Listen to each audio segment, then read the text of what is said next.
السلام علیکم ګرانو دوستانو. ایوبي د رحمان الله ګربز او سلیم صافي موضوع روښانه کړه. د شپږیزه کرکټ لیګ د کابل بازانو لوبډلې مشر عبداللطیف ایوبي چې د رحمان الله ګربز خسر هم دی، د رحمان الله ګربز او سلیم صافي موضوع روښانه کړه. په دې ورځو کې په ټولنیزو رسنیو کې د رحمان الله ګربز او سلیم صافي موضوع تر بحث لاندې ده او ویل کېږي چې دوی دواړو له ډیسپلین څخه سرغړونه کړې او سلیم صافي له لوبډلې څخه کښېنول سوی هم دی.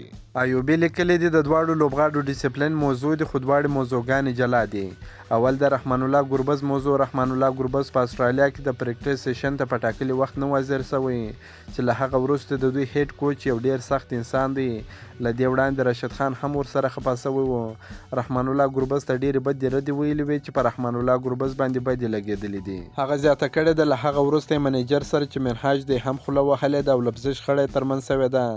دغه منیجر د کرکټ بورډ ډیسپلین کمیټې ته د ګربز نه د شکایت ایمیل کړی دی او په بدل کې ګربز خپل جواب ویلی او زیاته پړه په منهاج راغلی ده چې په نوموړي تل دا تورونه دي چې منهاج په سمه توګه خپله وظیفه سرته نه ده رسولې او د لوبغاړو په مشکلاتو ځان نه خبروي او زیات شمېر لوبغاړي ترې شکایت لري. ایوبي لیکلي دي پاتې سوه د سلیم صافي خبره هغه هم دومره زیاته خبره نه ده څومره چې په فیسبوک کې خلکو هوا ورکړې ده.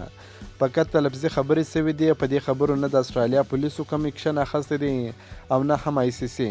دا چې افغانستان کرکټ بورډ ولې د کیم برخه نه وګرځوي دا د دوی خپله پریکړه ده. هغه زیاتوي شاید دوی دا پریکړه د دې لپاره کړې وي چې په راتلونکي کې لوبغاړي د شک نه هم ځان وساتي او داسې ځای یا داسې عمل ونه کړي چې د شک تهمت پرې وسي. که مو دا ویډیو خوښه سوې در سره لایک کړئ او د خپلو ملګرو سره هم شیر کړئ. که په دې چینل کې نوی د چینل هم در سره سبسکرایب کړئ. د نور تازه معلوماتو لپاره هم زموږ سره اوسئ. تر بلې ویډیو پر د الله په امان.